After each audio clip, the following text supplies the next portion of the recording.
Directos oyentes, buenos días. Hoy voy a abordar otro de los axiomas de la lógica nomológica.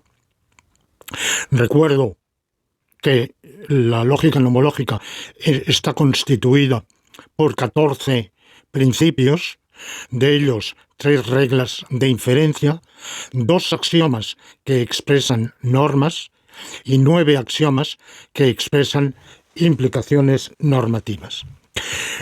De los 2 axiomas que expresan normas, es decir, 2 axiomas cuya formulación es un precepto, una declaración de obligatoriedad de una conducta o de un hecho.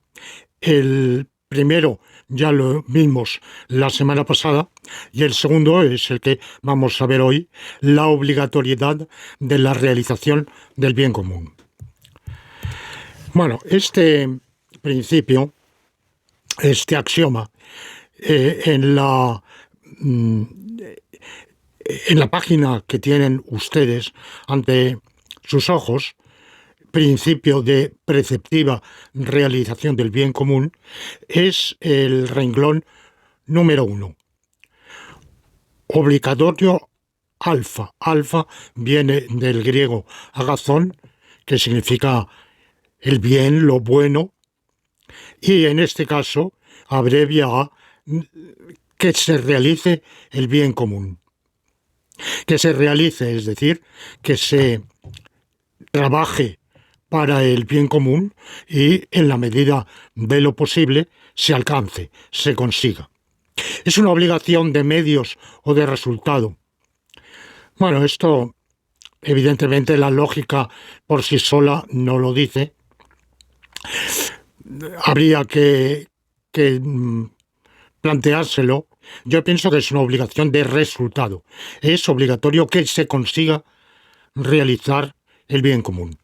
Evidentemente, como toda obligación de resultado, puede enfrentarse a circunstancias de imposibilidad que hagan imposible en la práctica esa realización. Y si es imposible, deja de ser obligatorio.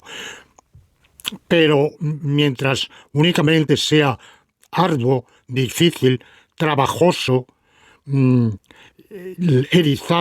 erizado de problemas, inconvenientes, obstáculos, pero con todo realizable, lo obligatorio es alcanzar el bien común.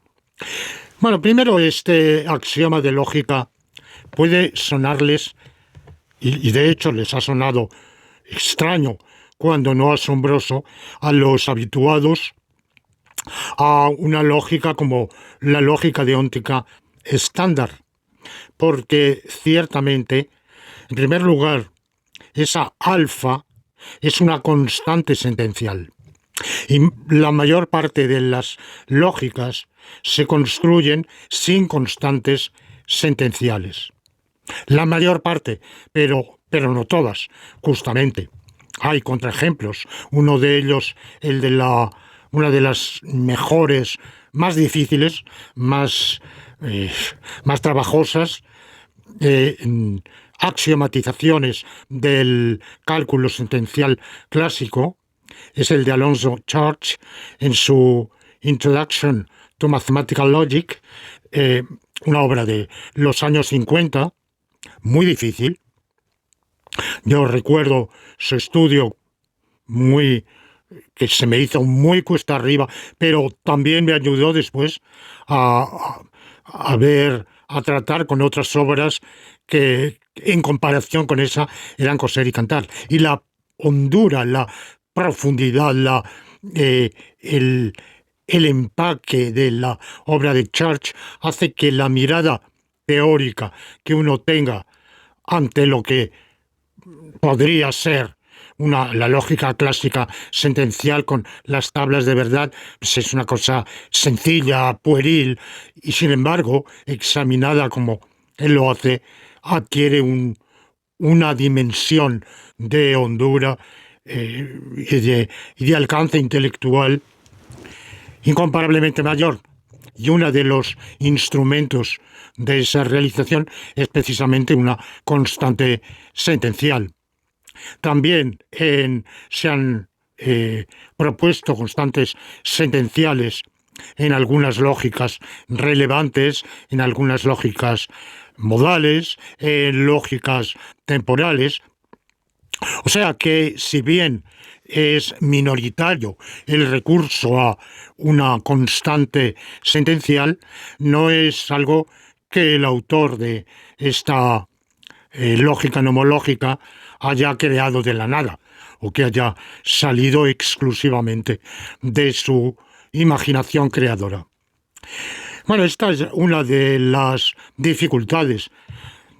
Claro, quienes tienen ese prejuicio tan arraigado de que la lógica es formal, cosa que nunca se ha explicado convincentemente qué significa eso de formal, es la forma y no el contenido. Bueno, pero eso es una palabra hueca y cada vez que se ha querido explicar, el resultado ha sido desastroso, no se ha aclarado nada. A quienes tienen ese prejuicio, pues claro, les resulta extraño y aún irritante el introducir una constante sentencial, porque donde se dice constante sentencial quiere decirse contenido, y cuando se dice contenido o materia deja de ser forma. Pero bueno, esa visión formalista, que es un mero encantamiento verbal, porque es un birlibirloque que no significa nada claro. Pienso que fue desechado por los mayores lógicos, bueno, por lo menos dos de los grandísimos lógicos de los años 30, o sea, del periodo, digamos, de ascenso y florecimiento de la lógica matemática moderna, que fueron Tarski y Quine. Tarski, para quien las constantes lógicas eran un acervo indeterminado y no había ningún criterio preciso, y Quine, que posiblemente se inspira en Tarski, afirma que la lógica es el conjunto de verdades que se expresan con fórmulas en las cuales solo tienen ocurrencias esenciales determinados signos que se conocen por enumeración. Él dice, por ejemplo, en la lógica sentencial, los signos y o no. La lógica cuantificacional, todos. La teoría de conjuntos, el signo de pertenencia o membría. Podríamos decir también el inverso, que es el de abarcamiento. Ahora, ¿por qué esos y no otros? ¿Por qué no podríamos añadir otros más? Bueno, pues sencillamente no hay ningún criterio definido, salvo el de que la lógica tiende a ser topic neutral, en el sentido de que, con la teoría epistemológica de Quine, constituye el núcleo duro, relativamente duro, de cuando nuestra teoría, que se enfrenta en su conjunto a la experiencia y tiene que someterse, tomada en su conjunto, al tribunal de la experiencia, tiene una periferia que son los enunciados de la teoría con mayores probabilidades de ser revisados ante una experiencia recalcitrante, y luego capas intermedias, es una cuestión graduada, hasta llegar al núcleo, que es la lógica, que no es impermeable a la experiencia, por tanto no es irrevisable, pero es lo último que revisaríamos. Bueno, esa es la teoría epistemológica de Quine, y eso hace que, por medida de pulcritud, de prudencia, Tratemos de reducir lo que llamamos lógica a un meollo que justamente sea escape a las posibles embestidas de la experiencia, pero nunca estando seguros de que lo conseguiremos, quedando siempre abierta una claraboya, digamos, un pequeño ventanuco, un resquicio para que sí, la confrontación con la experiencia se resuelve mal cambiando otros elementos de la teoría, pues estemos dispuestos, tengamos suficiente open-mindedness, como se dice en inglés, apertura de espíritu, para aceptar que eventualmente podríamos modificar la lógica.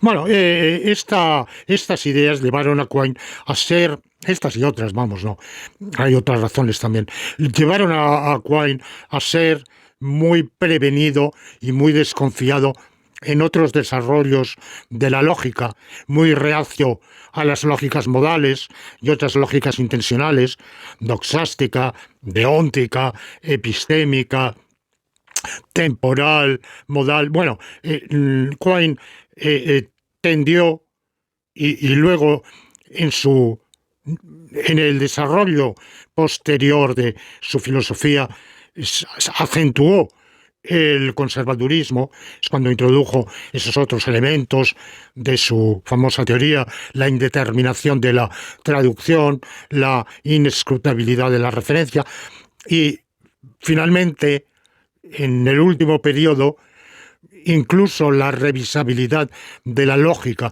aunque nunca abjura de ella, nunca reniega totalmente, claramente, pero prácticamente reduce esa posibilidad a algo puramente imaginario, a una perspectiva puramente imaginaria, porque siempre podría haber otra solución, a su juicio más fácil, que sería reinterpretar las palabras. Bueno, no, esto lo traigo como una digresión, lo de Quine. Quine, por supuesto, jamás entró en lógica deóntica, que yo sepa, no se planteó este problema nunca. Yo creo que estas consideraciones, estos cánones metodológicos y epistemológicos de su filosofía lo harían muy reacio, muy reticente a cualquier idea de lógica deóntica, y digamos, si un discípulo de Quine, bueno, un discípulo estricto, porque yo me considero un discípulo de Quine, de todos modos, le debo tantísimo el desarrollo de mi propia concepción filosófica, debe tantísimo a Quine que, en un sentido ciertamente flexible, me considero un discípulo suyo, pero no un discípulo estricto, ni muchísimo menos, ni medio estricto. Un discípulo, un quineano, o próximo a las ideas de Quine, sí, vamos a suponerlo, vamos a concederlo contrafácticamente, imaginara una lógica deóntica, posiblemente tendría reticencia a introducir además una constante sentencial, porque cuantas más constantes introduzcamos en un sistema de lógica, más dificultades tenemos a la hora de enfrentar la lógica indirectamente con la experiencia. Bueno, y hay otras personas que han estudiado la lógica nomológica y han considerado que dentro de ella este axioma de la obligatoriedad de realización del bien común es anómalo y, en cierto modo, extrínseco. Es decir, que mientras que las reglas de inferencia, la regla de el axioma de preceptiva subalternación deóntica y los 9 axiomas que expresan implicaciones normativas sirven efectivamente para construir argumentos jurídicos, pueden serles útiles al juez para saber qué es el derecho. Hay un adagio, un brocardo en derecho procesal que dice iura novit curia. El tribunal sabe qué es el derecho. A los jueces no les gusta que los abogados o los fiscales les digan qué es y no es preceptivo, qué es y no es lícito, porque piensan que el abogado y el fiscal tienen que argumentar sobre hechos, pero sobre el derecho es el juez el que sabe. Bueno, esto examinando, observando juicios, porque bueno, es un principio que se puede decir, pero luego hay que ver cómo funciona en la realidad. Y por supuesto que muchísimas veces está en litigio qué es lo que manda el derecho. No, y evidentemente el juez y el abogado están desempeñando la tarea que les asigna la ley si argumentan a favor de la defensa o de la acusación, argumentando que la acción incriminada, por ejemplo, es lícita o es ilícita, es subsumible o no es subsumible bajo algún artículo del Código Penal, del Código Civil o de cualquier otro código. De manera que aunque eso les dé un poco de repelús y desagrado a los jueces que quieren erigirse como acaparadores o monopolizadores de la consideración sobre la juridicidad o no de una conducta, pero esto no es así. Y de hecho, no es así porque en muchos casos no es claro.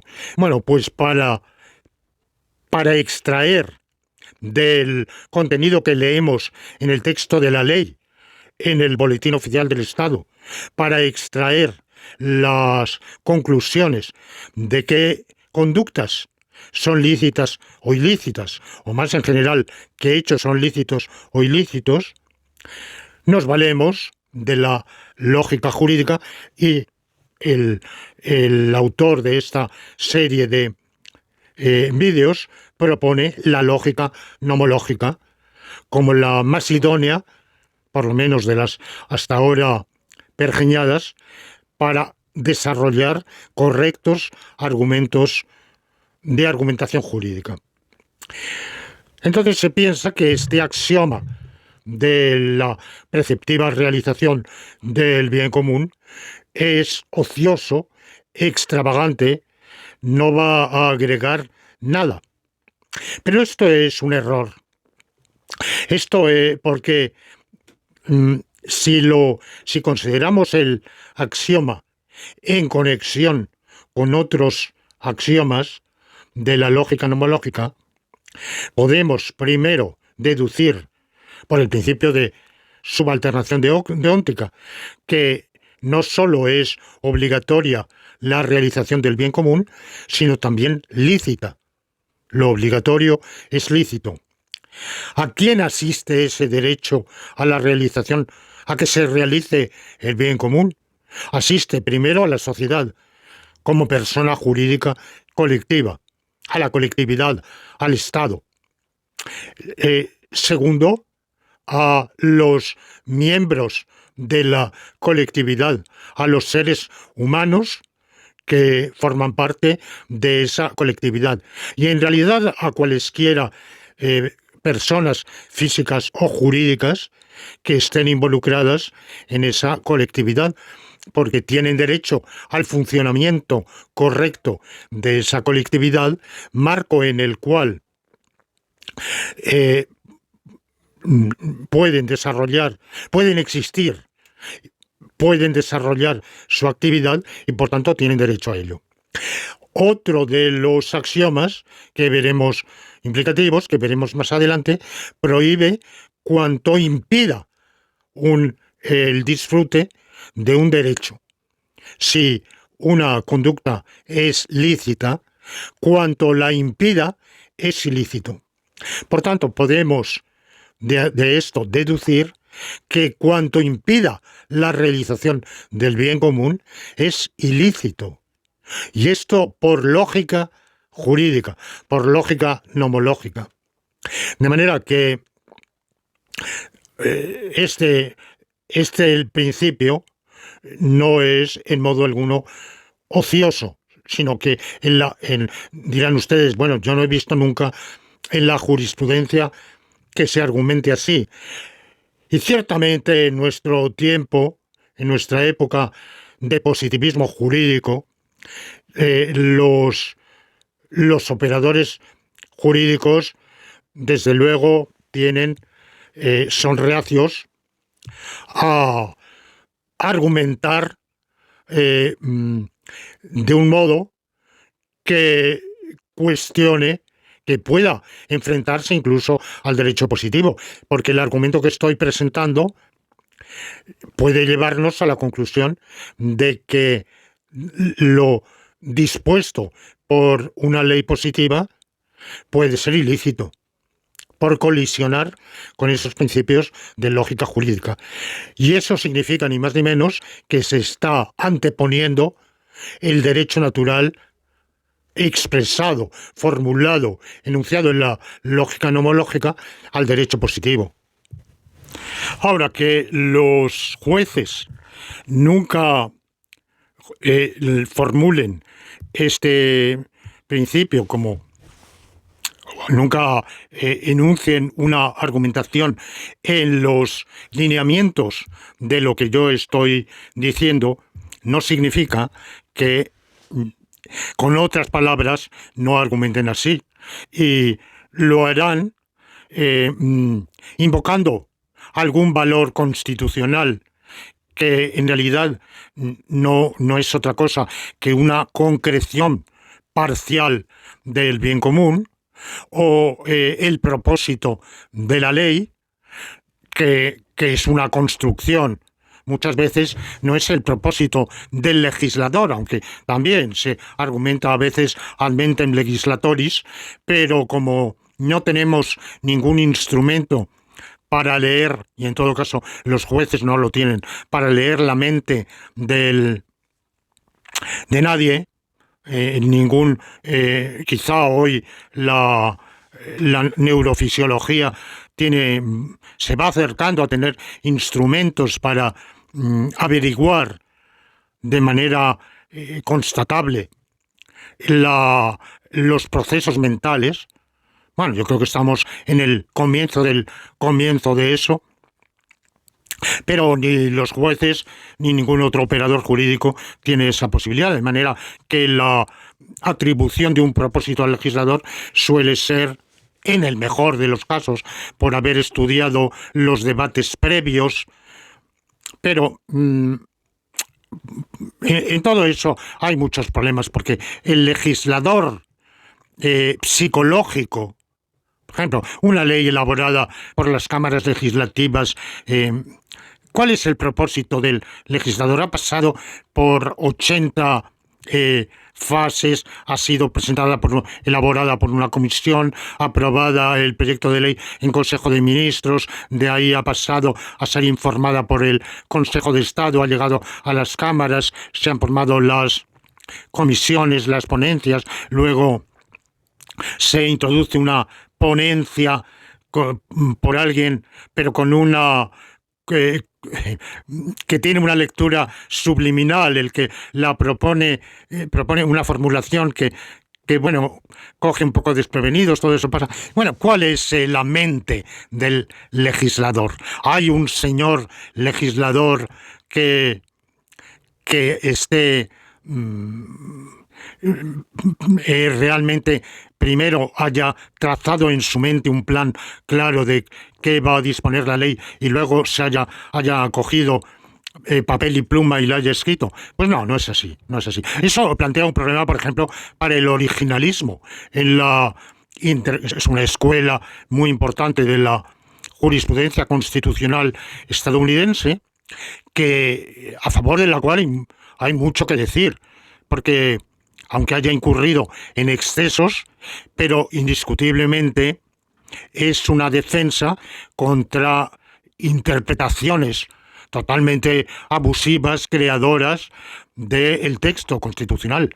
Bueno, el texto constitucional, si colisiona gravemente con las aspiraciones de la sociedad de hoy, pues merecería ser enmendado, pero infligirle creativamente una lectura que colisiona con lo que no un constituyente, sino cualquier destinatario del periodo de redacción de la Constitución hubiera admitido. Bueno, es un problema de hermenéutica jurídica y,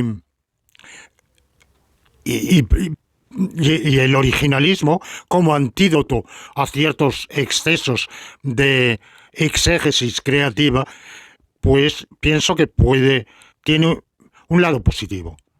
Pero evidentemente también se enfrenta a serias dificultades, entre otras la que estoy diciendo de que la mente del legislador o del constituyente, como dicen los estadounidenses de Founding Fathers, los padres fundadores. Bueno, pues ¿quién es el padre fundador? Madison, Hamilton, Adams. Bueno,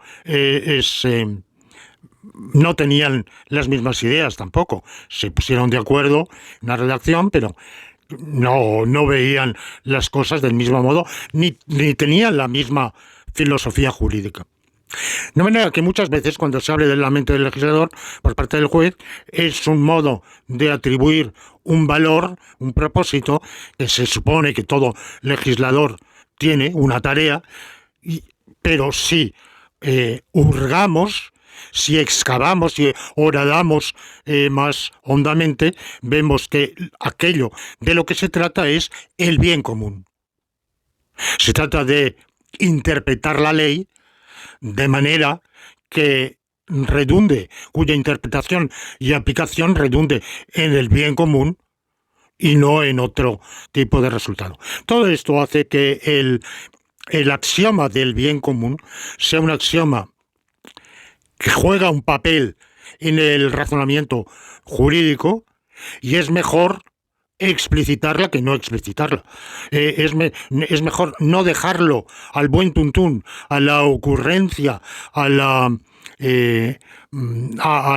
que el juez esté despejado, espabilado, atento y pueda inventar algún tipo de enunciado que en definitiva no sea otro modo que una referencia quizá confusa, quizá subconsciente en parte, al bien común. Es mejor enunciar este axioma del bien común.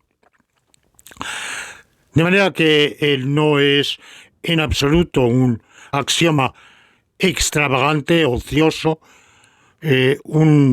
una mera imposición del justnaturalismo de quien les habla, que efectivamente es un adepto de la teoría del derecho natural, de una cierta teoría del derecho natural, el derecho natural aditivo, no sustractivo, pero que no deja de ser derecho natural, y claro, un justnaturalista pues espera de él que crea en la preceptividad de la realización del bien común. No necesariamente, hay justnaturalistas que prescinden hoy del bien común y en su lugar colocan la justicia, por ejemplo.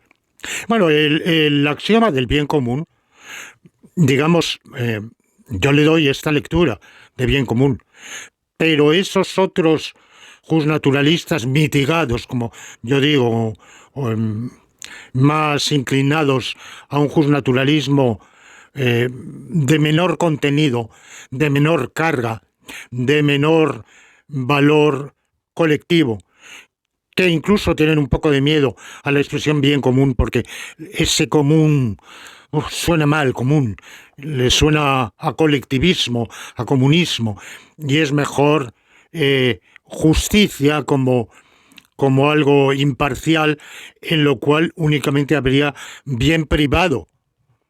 Y en la colectividad, el ordenamiento jurídico, únicamente se ocuparía de equilibrar la balanza de la justicia, de arbitrar entre los bienes, arbitrar con justicia, con equidad entre los bienes privados, pero no habría bien común. Bueno, yo pienso que ese justnaturalismo que yo considero mínimo, aguado, descafeinado, puede aceptar este axioma, pero la alfa darle ese otro carácter, esa otra lectura. Es preceptivo que se realice la justicia, porque si ni siquiera eso proponen, pues dejaría de ser justnaturalismo. O también tenemos el criterio de Lon Fuller, que es un justnaturalismo procedimental. Bueno, pues pienso que en su lugar también es preceptivo que el ordenamiento jurídico se adecúe a unos procedimientos. Y eso se acuñaría con este principio o alfa, que en su caso tendría esa lectura. O sea que otros justnaturalismos pueden aceptarlo, aunque quitándole la fuerte carga de contenido que tiene la expresión bien común. Notemos de paso que hay quien dice lo contrario, que bien común es una expresión huela y que cualquier cosa se puede llamar bien común.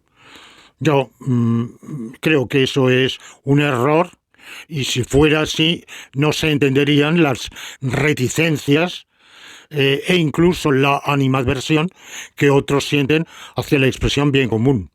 Si unos la ven como huera y otros la ven como peligrosa colectivista, es porque algo tiene efectivamente de colectivo y no es vacía, pero ese algo es indeterminado, porque es un contenido de lo que en derecho se llama un concepto jurídicamente indeterminado. Es decir, que la lógica nomológica o la filosofía jurídica solas no pueden decir que es el bien común. Para esto hace falta una filosofía política,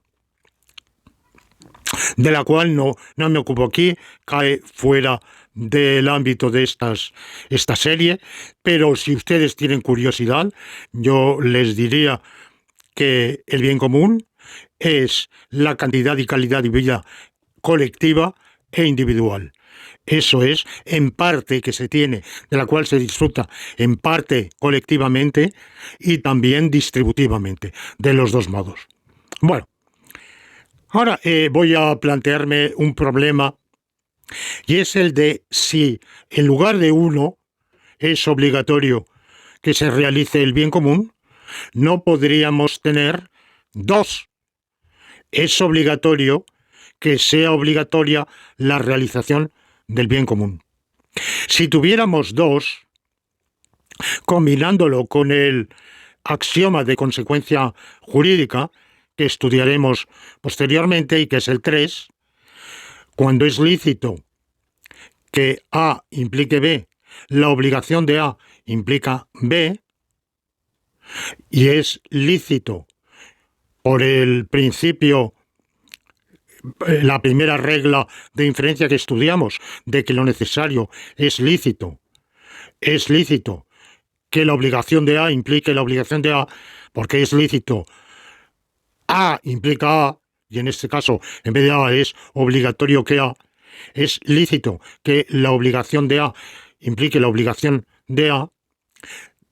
Combinando 3 y 4, deducimos que el que sea obligatoria la realización del bien común, implica que es obligatoria la realización del bien común.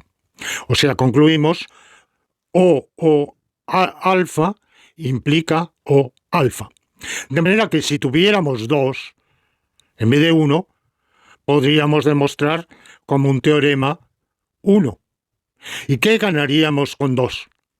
Bueno, necesitamos en el ordenamiento jurídico la obligatoria realización del bien común. Además, todos los axiomas, las reglas de inferencia los 14 principios de la lógica nomológica se justifican porque son los modos de razonamiento, de argumentación, idóneos para el bien común. O sea, los modos de argumentación que nunca van a posibilitar pasar de premisas favorables al bien común a conclusiones contrarias al bien común o que no sean beneficiosas para el bien común. Esa es la razón de ser de toda la lógica nomológica. Ese es el canon por el cual abductivamente la lógica nomológica va buscando la brújula que tiene la lógica nomológica para saber qué principios. El bien común. Por tanto, si quitamos este axioma del bien común, pues le quitamos el alma, la razón de ser, o la ocultamos.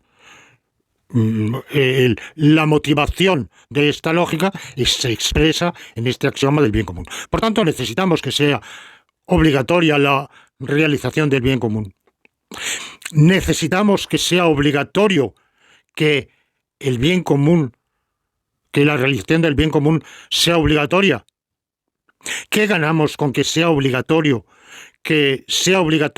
la realización del bien común? ¿Qué ganamos con 2 en vez de 1? Bueno, de algún modo lo que podemos pensar que ganamos es que no solo, de hecho, es obligatorio que se realice el bien común, sino que es obligatorio que esa obligatoriedad figure en el ordenamiento jurídico. O sea, no solo, de hecho, esa obligatoriedad la contiene el ordenamiento jurídico por una norma suprapositiva, una norma no promulgada, suprapromulgatoria, una norma de derecho natural y no positivo, sino que un ordenamiento que no contuviera esa norma no sería adecuado para la finalidad de un ordenamiento jurídico. Y por tanto, es obligatorio que el ordenamiento jurídico contenga esa norma. Es obligatorio que sea obligatoria la realización del bien común. Este sería el argumento a favor. Y el argumento contrario sería que esa obligatoriedad ulterior es ociosa, porque nos basta con que el ordenamiento jurídico, quiéralo o no, el legislador humano contenga la obligatoria realización del bien común y no hace falta nada más. No le hace falta al ordenamiento jurídico ser regido por algo así como una obligación de segundo orden que le diga qué debe ser el ordenamiento jurídico. No, sencillamente tenemos un criterio de qué es un ordenamiento jurídico, que es un sistema de normas cuya misión es el servicio al bien común, que eso lo cumplirá en mayor o menor medida. Cuando lo incumpla de manera radical, estrepitosa y irremediable, deja de ser un ordenamiento jurídico y deja de ser la sombra de un ordenamiento jurídico. Cuando lo cumple imperfectamente, es un ordenamiento jurídico en su esencia, pero no en su existencia. Es un ordenamiento jurídico imperfecto, como lo son todos los ordenamientos jurídicos humanos, pero sin ese contenido de la obligatoria realización del bien común, pues sencillamente no hay tal ordenamiento jurídico y no necesitamos, o no necesitaríamos, se podría argumentar, que existiera un metaordenamiento que prescribiera qué ha de ser, qué ha de tener el ordenamiento jurídico. Bueno, ¿con cuál de los dos argumentos me quedo? ¿A favor o en contra?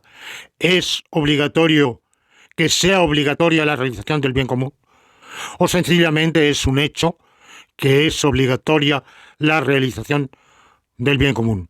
Esto tiene también otro tipo de implicación acerca de si las verdades de la lógica deóntica son verdades necesarias o no. Porque sabemos que ninguna verdad necesaria es obligatoria. La obligatoriedad solo puede recaer sobre hechos contingentes. Pero si la obligatoriedad del bien común es un hecho, entonces es un mero hecho, entonces puede ser obligatoria. Pero si es una verdad necesaria, no puede ser obligatoria. En realidad el problema ya se nos plantea con lo que abordábamos la semana pasada. Lo que pasa es que no me quise extender entonces en ese problema. Bueno, yo pienso que la lógica nomológica no es necesaria, no es verdadera en todos los mundos posibles, sino solo en aquellos mundos posibles en los cuales haya sociedades. Y por tanto, en mundos posibles sin sociedades, por ejemplo, no hay vida, ni espiritual ni material. Bueno, pues si no hay vida, no hay sociedad, porque las sociedades solo pueden ser sociedades de seres vivos. No digo de seres materiales, pueden ser ángeles, o dioses, o gnomos, o demonios, pero tienen que vivir. Puede ser de plantas, puede ser de protozoos, pueden ser de insectos. Bueno, yo las sociedades de plantas y de protozoos las dejo de lado porque pienso que para hablar de sociedad en el sentido que nos interesa hace falta una conducta, y que los insectos ciertamente tienen conducta, pero las plantas no. Pero bueno, yo no quiero entrar en ese terreno que no es el mío y en el cual pues soy un ignorante, pero vamos, esa es la idea que yo tengo. De manera que hay mundos posibles sin sociedades, en los cuales no serían verdaderas las verdades de la lógica nomológica. Por lo cual, una verdad de lógica nomológica puede ser necesaria. Bueno, pues aquí tenemos este problema, y es que si admitimos 2 como axioma, podemos inferir 1 como teorema. Y entonces plantearnos el problema de si si es que podríamos argumentar, las verdades de lógica son todas ellas necesarias, la lógica nomológica es lógica, por tanto sus teoremas y sus axiomas son verdades necesarias y por tanto no pueden ser obligatorios. Entonces, O alfa sería una verdad de lógica nomológica, sería un teorema, por tanto una verdad, y por tanto no podría, con este argumento que estoy diciendo, no podría estar sujeta a obligación. Bueno, yo esa objeción la refuto con la tesis de que las verdades de lógica, aunque se llame bien llamada lógica nomológica, sus verdades no son verdades necesarias. Por tanto, podemos tener 2, extraer, inferir de ahí 1, o sea, puede ser obligatorio que sea obligatoria la realización del bien común. Por consiguiente, gracias al principio de consecuencia jurídica, podemos inferir que es obligatoria la realización del bien común, y eso no nos plantea ese problema, porque no son verdades necesarias. Nada de todo esto está formado por verdades contingentes. Bueno, pero entonces, ven ustedes que yo de momento no me pronuncio, no me estoy pronunciando acerca de si me quedo con dos o no. Lo estoy considerando aquí meramente como una posibilidad, como una hipótesis. He dado argumentos a favor, argumentos en contra.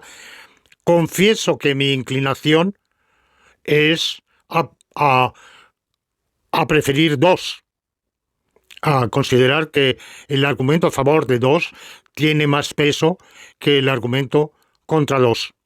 Pero bueno, esto de momento no lo he escrito en ningún sitio. En realidad, dos, nunca. Sí, quizá hay un pasaje del libro Visión lógica del derecho, donde de pasada he evocado esta hipótesis, quizá en una nota a pie de página. Pero bueno, nunca he desarrollado, al menos muy elaboradamente, esta problemática. En una ulterior presentación de la lógica nomológica, ¿incluiré dos en vez de uno? Bueno, pues eso queda de momento indeterminado también, por decidir. Ahora, si tenemos dos, ¿por qué no cinco? Es obligatorio que sea obligatoria la realización del bien común. Porque igual que un argumento a favor de dos es que consideramos que solo merece ser calificado de ordenamiento jurídico un sistema normativo que contenga la obligatoria realización del bien común, similarmente podemos considerar que solo es admisible un canon sobre que sea un ordenamiento jurídico cuando ese canon contenga la obligación de que sea obligatoria la realización del bien común. Con el mismo criterio, 6. Es obligatorio que sea obligatorio que la realización del bien común sea obligatoria. Y así 7 para cualquier iteración del operador de obligación. Pero claro, estamos expresándonos en lenguajes finitarios, lo que quiere decir que no podemos tener una secuencia infinita de operador o. Podemos tener dos ocurrencias seguidas, o 3, o 4, o 1000, o 99 elevado a 99, o lo que ustedes quieran, pero seguimos en un número finito. Bueno, pues una secuencia infinita cae fuera del alcance de lo expresable en nuestros lenguajes. Conste que los lógicos han imaginado lenguajes infinitarios con formulaciones de longitud infinita y pruebas infinitarias de duración infinita. El primero de ellos fue Leibniz, cuando dijo que toda verdad contingente se reduciría a una verdad necesaria si tuviéramos una capacidad demostrativa infinita.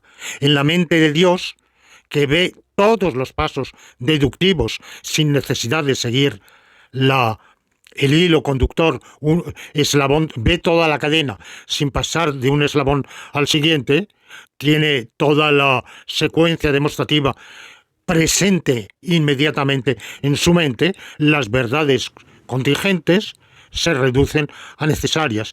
Para la mente humana, que es finita, no es así. Bueno, pues algunos lógicos, en la lógica moderna, han concebido, han hablado de pruebas, e incluso en la teoría de la matemática se ha formulado una famosa regla, la regla omega, que sería infinitaria. La propia construcción de los cálculos del cálculo no estándar de Abraham Robinson, que es una determinada teorización neo-leibniziana del cálculo integral e infinitesimal. Bueno, todo esto es un modo de introducir la infinidad en el ámbito mismo de nuestra expresión y de nuestro cálculo. Pero claro, solo alusivamente, porque nadie puede escribir una secuencia infinita de pasos demostrativos, porque se le acabaría el papel y la tinta antes de poder terminar. Y se llenaría el cosmos conocido antes de poder terminar. De manera que yo aduzco todo eso para señalar que la voluntad de ceñirme a expresiones finitarias es una opción de prudencia, pero que se podría ir más lejos. Lo que pasa es que yo no quiero ir más lejos. Y podríamos, eso sí, formular el axioma 8, O elevado a n alfa, donde O elevado a n abrevia a la secuencia O n veces. O elevado a 2 a quiere decir, es obligatorio, que sea obligatorio, a. O elevado a 3a quiere decir, es obligatorio, que sea obligatorio, que a sea obligatorio. O elevado a 4a significa, es obligatorio, que sea obligatorio, que sea obligatorio, que a sea obligatoria. Y así sucesivamente. Bueno, esto 8 no es exactamente un axioma, es un esquema axiomático, porque quiere decir que hay un número infinito de fórmulas que se pueden colocar en lugar de 8, todas ellas serían axiomas. Para una O elevado a 1 alfa sería el 1. Es obligatorio que se realice el bien común. Elevado a 2 sería 2, sería nuestra fórmula 2. Elevado a 3 sería nuestra fórmula 5. Elevado a 4 sería nuestra fórmula 6 y así sucesivamente. Bueno, pues evidentemente si tuviera que reelaborar la lógica nomológica y estuviera seriamente inclinado a 2 en vez de 1, obtendríamos 1 como teorema. Pues, claro, me pregunto si un argumento similar no me llevaría de 2 a 5, de 5 a 6 y así hasta llegar a 8, al esquema axiomático 8. Bueno, yo esto de momento lo dejo como cuestión abierta, no voy a pronunciarme. Expresa lo que sería en el futuro posibles desarrollos, mejoras de la lógica nomológica, pero si nos atenemos a la lógica nomológica tal como está presentada en el libro Visión lógica del derecho, lo único que tenemos es el axioma 1, es obligatorio que se realice el bien común. Y con esto pongo punto final al episodio de hoy.